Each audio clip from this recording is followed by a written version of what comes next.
I hope you're well out there today, staying safe. This week, just a short video about using a tumbler to clean up some cabs before you fire polish them. I was contacted by Twylah, I hope I've got that pronunciation right, and she wanted to know what I do when I tumble, basically the grit I use, how long I tumble them for, and so on.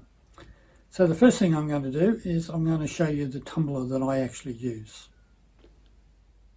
So this is my little tumbler. It's as you can see here, it's a 2-barrel one. That barrel's got a few cabs in it there. It does my job. You can take a lot of cabs. I've never used both barrels at the same time. Anne uses one barrel for polishing up silver, and I use the other one for basically cleaning up cabochons. Now this is a low tone. It doesn't have any speed control, but for the most part it serves its purpose. So how does this work? Well, this is the barrel. Obviously you've got a lid for it. At the moment I have some large cabs that I want to clean up. But mainly what I'm doing here with this one, excuse all the noise, is cleaning up these little dichroic cabs that you see here. So there's a number of them in the bottom. I will fill that up with other cabs that I've got here. So these are just cabs that I use for tumbling only. As you can see, they've all been tumbled and they all have a nice frosty finish to them. Make sure I've got everything in the camera here for you. Now they're just fillers. So I'll fill that up to halfway at least, maybe a little bit more. Then I'll add some silicone carbide grit. Now this is a grit I use. It's 80 grit silicone carbide. You can get different grits. I found 80 grit to work well for me. It gives a nice fine finish, as you can see here. I think if you had a sort of a large grit, you may end up with a lot more noticeable chipping. So I will use about 2 tablespoons of grit, which you can see here. I've got a container. This grit has already been used a few times, so always recover the grit if you can and reuse it. So I'll use about 2 of these little red ones here. It's a big tablespoon. Then I will fill it up with water to just below the surface of the cabs. Then the lid will go on nice and firmly so I don't get any leaks. Then I'll put it in the tumbler for at least 2 hours. After a couple of hours I'll have a look and just see how the cabs are looking. But generally I run this for anywhere from 2 to 3 hours. It all depends upon just how bad the cabs are. If you look at these ones, they've got see it there, you can see the sort of scummy around that edge there. These are, by the way, they have a decal, so that decal is going to probably come right off in the tumbling. So it's basically to clean these up, clean the back of them up, and clean the front of them up. Then I'm going to fire polish them again, and they'll just be plain cabs fire polished. So first, I'm going to top this up with some cabs.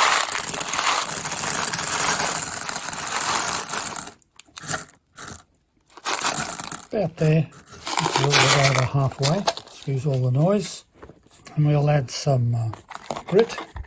As I said, I'm going to add, it's a bit difficult to do this with a camera, but anyway, I'm going to add about 2 tablespoons of this. Don't have to be exact. By the way, just remember, when you put in your cabs in here, try and put in a mix of different sizes. I have large sizes and small sizes that I just continually use because if you've just got them all one size, you're not going to get the coverage over the cab that you really need. Now we'll put some water in. Excuse me, hopefully I won't spill this. And just watch the level to about there. So it's pretty much just below the level of the cabs in there. Hopefully you can see that. See the water swishing around. So I'll put the lid on. This has got a rubber gasket on it, so it seals nicely. It's hard to do this when you've got a camera in front of you. Do it the other way. That's it. Okay. Lid. Nice and firm. Washer. Down. Firm. And now that'll go in the tumbler, and we'll leave it for a couple of hours.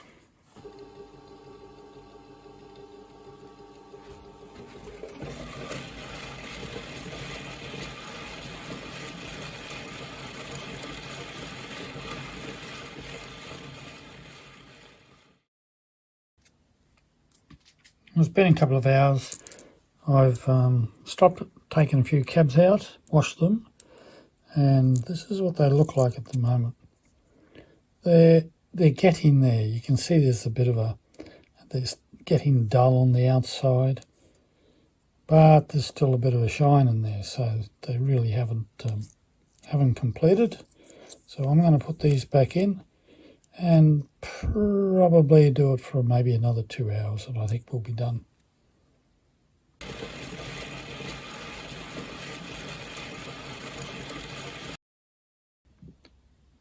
So it's been actually 3.5 hours. I didn't go to the full 4 hours. I'll just see how we've been.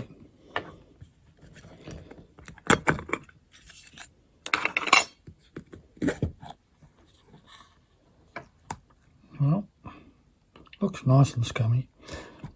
So I'll just take this away now. I'll wash it up, or check some of them first, make sure they're right, and then wash them up, and be right back. Just before I show you these, just a bit about cleaning. What I do is I've got a basin. I empty the whole thing into a basin, add some water, and rinse it around really well. You'll find that all of the very fine ground glass will come off, and it'll be sort of a milky grey colour. I then pour that off into a bucket and leave it there to settle, so that I can pour off the clean water and then just get rid of the remaining bit. After that, or I should say after the first wash, I'll do a second wash, and then I will use a sieve and wash the cabs all through a sieve. So I run running water through the sieve just to make sure I get all of the grit out. I don't want any grit on it when I'm fire polishing it. Then of course they all just go on to cloths like this and left to dry. Oh, and the other thing is that in that second wash, after I take the cabs out to sieve them and wash them thoroughly, what's left in that basin, and I'm talking about a plastic basin here, what's left in the basin is pretty clean water. I then let the grit settle in the water, pour off as much of that water as I can, and then just spread the what's left of the grit out over the basin, put it aside, and let it dry out naturally. And that way it's nice and dry. Put it back in my container, ready for use the next time. Okay, our 3.5 hours was enough. It sort of was enough for all of the dichroic cabs. It's fine. I did notice though that on these ones that had the decal on them, you can see a little remnants of the decal there. So at some point they'll go back in and be tumbled a bit more just to get rid of that. Some are okay. Don't think there's anything on that one. And to use these again, these would just go back in for a fire polish to be made into plain cabs. And then if I wanted, I could put decals on them or paint enamel on them or something like that. So that's a good way to get rid of decals that you may have put onto cabs or anything else. Small, so it'll fit in a tumbler. These were some of those turquoise ones that I made, or supposed to simulate turquoise. So they've all cleaned up nicely. So I don't know whether I don't think I've ever done a video to show you these. Might be something in the future. They've all cleaned up nicely. The dichro ones have got that little hazy matte sheen, if you know what I mean. And they're all nice, ready to be fire polished. ones that have holes in them, like here, you can see just little remnants of the Dichro in there, but that's in the hole, so that it doesn't get rid of that. Not worried about that. So it has worked. They're all done, and I'll just sort through them. Some need to be re-cold work just to get the shape right. Then I'll go through the process again. Other than that, all the other ones will go into the kiln for a fire polish, of which I'm not going to show you this time. So that should have given you a good idea of how I use my tumbler to clean up cabochons. You don't need much gear, just a single barrel tumbler will do, and some grit, and that's about it. And if you do a lot of cabochons for jewellery, you'll find that you do get a lot of cabochons that aren't quite right. You have to do a little bit of cold working, or they get a bit of scummy finish on the bottom of them, or even a bit of devitrification on the top. So it's an easy way to clean up those cabs. If you have any questions that I haven't answered, just ask them in the comments section below and I'll try and answer them. You'll find a couple of suggested videos on the screen somewhere, the subscribe button as well. And until the next video, I'll say bye for now.